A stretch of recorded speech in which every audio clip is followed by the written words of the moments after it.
வணக்கம். இப்போ இந்த வீடியோ ப்ரெசன்டேஷனில் நம்ம MCX க்ரூட் ஆயில் மார்க்கெட்டில் இன்றைக்கி எப்படி ட்ரேட் பண்ணலாம் அப்படின்றத பற்றி பார்க்குறதுக்கு முன்னாடி போன வாரம் வெள்ளிக்கிழமை மார்க்கெட்டில் என்ன நடந்தது நம்ம என்ன எதிர்பார்த்தோம் அப்படின்றத பற்றி பார்க்கலாம். நீங்கள் பார்த்துட்ருக்குது க்ரூட் ஆயிலோட 7 நிமிஷம் கேண்டில் ஸ்டிக் சார்ட். இந்த கேண்டில் ஸ்டிக் தான் போன வாரம் வெள்ளிக்கிழமை மார்க்கெட்டோட ப்ரைஸ் ஓப்பனிங் 2932 பக்கமாக ஓப்பன் ஆகிருக்கு க்ரூட் ஆயில் மார்க்கெட். நம்ம என்ன எதிர்பார்த்தோம் அப்படின்னா 2960 ரெசிஸ்டன்ஸை வச்சு மார்க்கெட் டவுன் ட்ரெண்டுக்கு சாதகமாக இருக்கும்னு எதிர்பார்த்தோம்.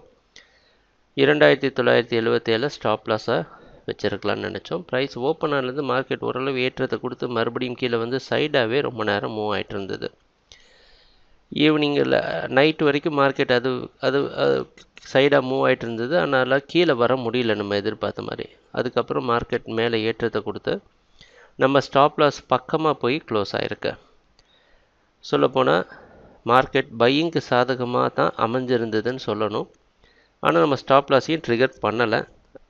ஆனால் பையர்ஸுக்கு செல்லர்ஸுக்கு ஒரு நெகட்டிவான விஷயமாக தான் அமைஞ்சிருந்தது. இன்றைக்கி மார்க்கெட்டோட ஓப்பனிங் 2980 70க்குள்ளே ஓப்பன் ஆகிறதுக்கு வாய்ப்பு இருக்கிற மாதிரி வெளிநாட்டில் இருக்கிற நைமெக்ஸ் மார்க்கெட் வச்சு பார்க்குறப்ப தெரியுது. ஒரு இக்கட்டான இடத்துல தான் க்ரூட் ஆயில் மார்க்கெட் ட்ரேட் ஆகிட்டுருக்கு. இந்த ஜோன்லலாம் ரெசிஸ்டன்ஸ் இருக்கும்னு நினச்சோம். ஆனால் மார்க்கெட் ரெசிஸ்டன்ஸ் இல்லாமல் சைடாகவே மூவ் ஆகிட்டு இருக்கு. என்ன பண்ணலாம்? இன்றைக்கி நம்ம ஸ்டாப் லாஸுக்கு கீழே ட்ரேட் ஆகிற வரைக்கும் நமக்கு ஒன்றும் இல்லை, நம்ம டவுன் ட்ரெண்டுக்கு சாதகமாக இருக்கும்னு சொல்லி மார்க்கெட்டில் டவுன் ட்ரெண்டுக்கு சாதகமாக செல் பண்ணலாம். ஸ்டாப் லாஸ் வச்சுருந்த 76க்கு மேலே ட்ரேட் ஆகிறப்ப வேறு வழி இல்லை, நம்ம மார்க்கெட் வாட்ச் பண்ணி பொறுமையாக ப்ரைஸ் டைரக்ஷனை பிக் பண்ணணும். அதனால் அது மார்க்கெட் வாட்ச் டேயாக அமையும். அப்படி இல்லாமல் மேலே போயிட்டு அதுக்கப்புறமா 2950க்கு கீழே வந்ததுன்னா செல் பண்ணிவிட்டு மறுபடியும் 2976 ஸ்டாப் லாஸ் வைக்கலாம். 3 விஷயம். முதல் விஷயம், ஸ்டாப் லாஸ் கீழே ட்ரேட் ஆகிட்டு இருந்தால் அதையே நம்ம டவுன் ட்ரெண்டுக்கு சாதகமாக இருக்கும்னு சொல்லி நம்ம என்ன ஃபாலோ பண்ணுமோ அதை தொடரலாம்.